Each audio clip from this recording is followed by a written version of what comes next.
jaallattoota boonitu akkam jirtu nagaa keessanii nageenyi keenya nuunillee badhaadha. Dhengada poostii tokko isinii godheen ture. Gaaffii feetan na gaafadhaa isiniin deebisaa jedheen gadhiiseen ture. Garuu gaaffii akka hidhee poostii gochuu kootti baay'een gaabbe. Maaliif yoo jettan gaaffii ciccimaa baay'ee na gaggaafattan.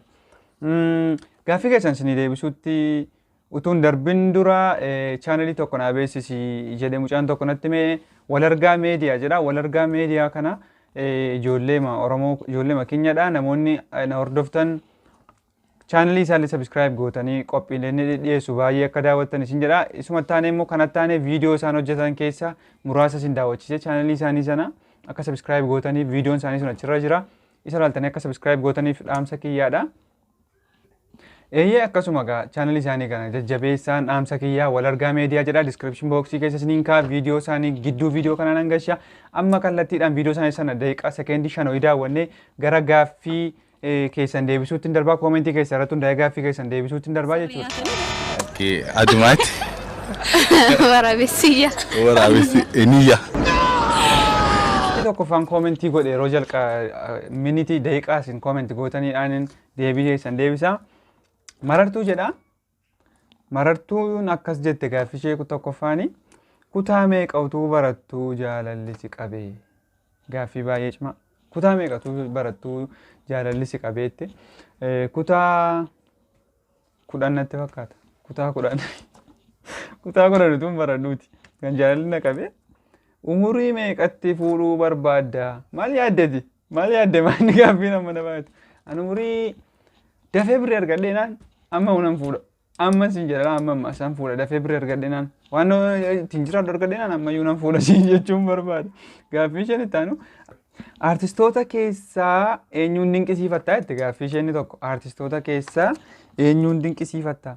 Artistoota keessaanii Nuwo Goobanaa, Ilfinash Qannoo, Alii Birraa, artistoota ciccimoo durdurii Xilawuun Gassasee.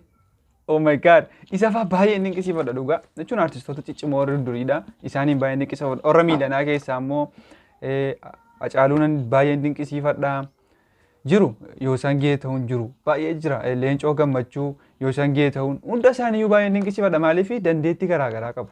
Dandeettii irratti wal cacaalan baay'ee qabu. Kanaaf baay'ee dinqisiifadha.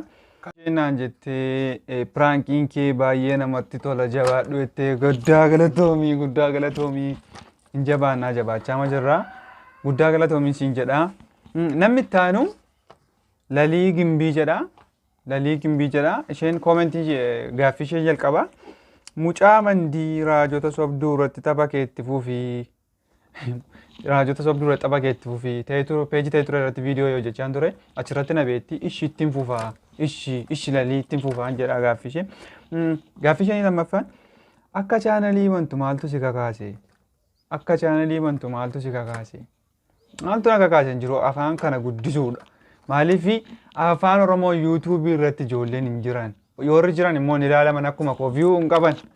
Akka isaatti rakkannee afaan keenyaan hojjechuu yaanneeti. Kan nama kana isin dhamaanu. Kanadha wanti chaanalii afaan Oromoo guddisuudha bakka karaa hundumaa.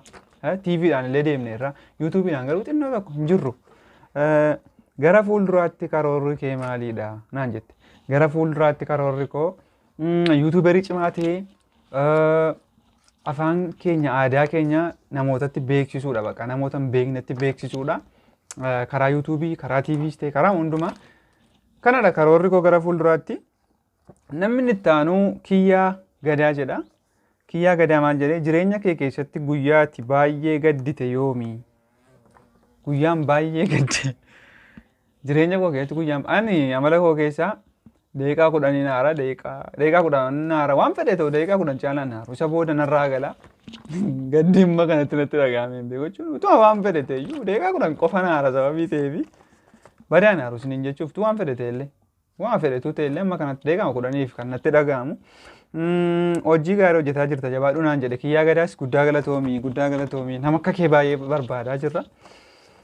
Nama afuraffaanii Fatii Taha jedhamti.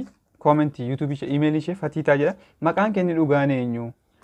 Maqaan koo inni dhugaanii Boonsaa Jaallataa Dhibbisaati. Barnoota hagamta akka baratte?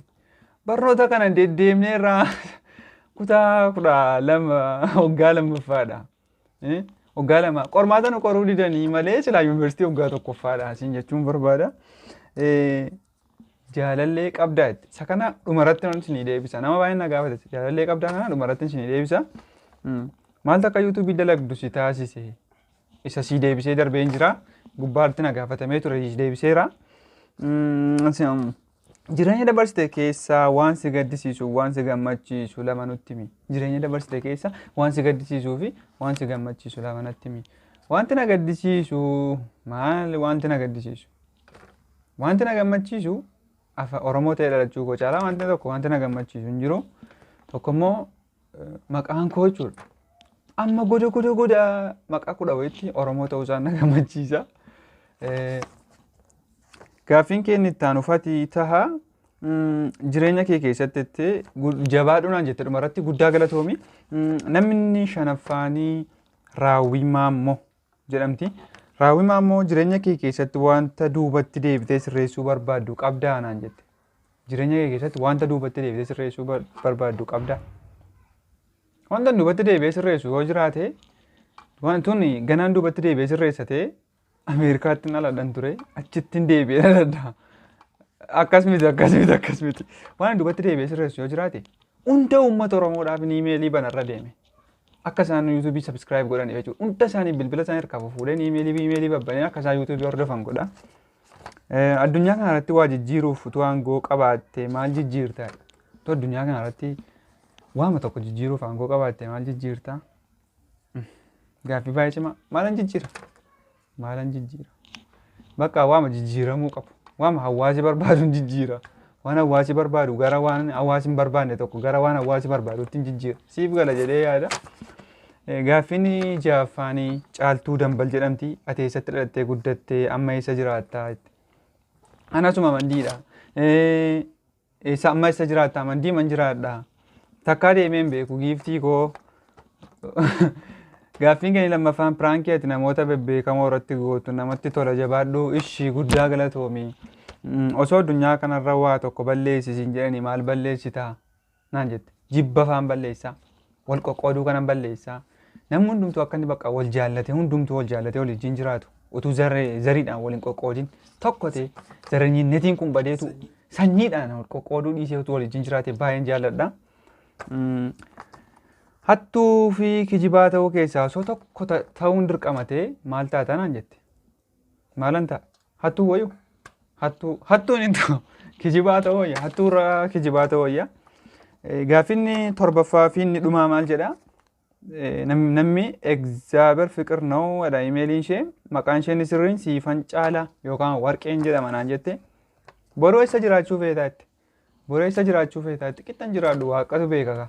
Boru meebii eessa kan jiraadhu beeku waaqa beeka boru keessan jiraadhu isa kana murteessuu hin danda'u. Hin feetatte taanaan immoo booleen jiraachuu fedha. Boolee sii galera boolee bulbula achin jiraachuu fedha. Eessatti dhalattee guddattee amma sii deebiseera. Qophii akkanaa dhiyeessuu maaltu si kakaase? Kanas sii deebiseera. Afaan Oromoo guddisuu fi ijoollee yuutuubii sitti meen ture. Utoo shamarran tokko sin jaalala sin jette maal jettaa? Dhumarratti sin deebisa. Jireenya kee keessatti waan si gammachiisu lama himi. Waan na gammachiisu bakka waan hundumtuu na gammachiisa jechuun waan hamaa hin ta'in malee waan hundumtuu na gammachiisa. Waan nama hojjetu hundumtuu na gammachiisa. Dhumarratti inni sin jaalallee qabda maal jettanii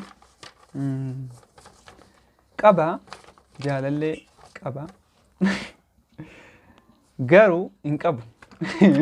Hin qabu. Saayitii kanatti aan fuudhee mana reeda yoo hin baafne. Maal jaalallee qabda jettee na gaafatu hin qabu dhugumaan hin qabu qabas hin qabu jechuun na rakkisa.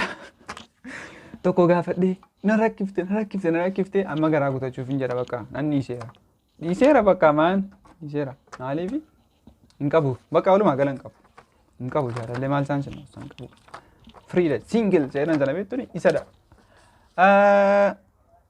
Dhumarratti waan dhaamsan sinii dhaamuu barbaadu tokko WALARGA meediyaa ijoollee amma viidiyoo isaanii gidduu sinii gashee YouTube isaanii subscribe godhaa fi description box jala kaayetiin jira.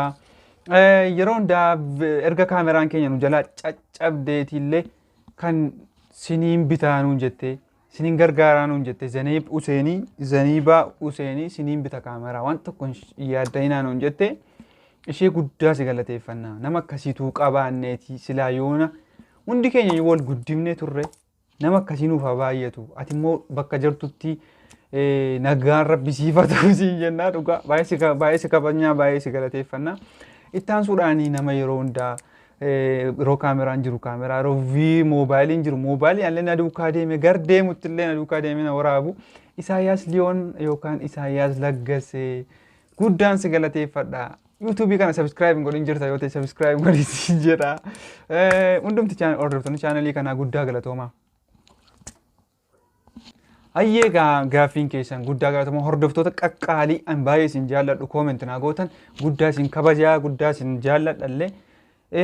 Video biraallee baay'ee video prank ta'an qabadheetiin dhufaatiin jira. Video call prankiin jira. Straight prank baay'een isin hojjechaa jira. Fiilmii afaan Oromoolee jira.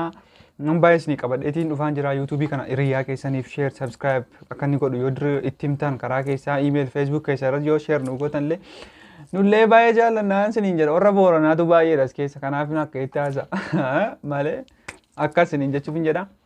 Amma ta'u video biraan olitti deebinutti turtii gaariin isiniin jedha.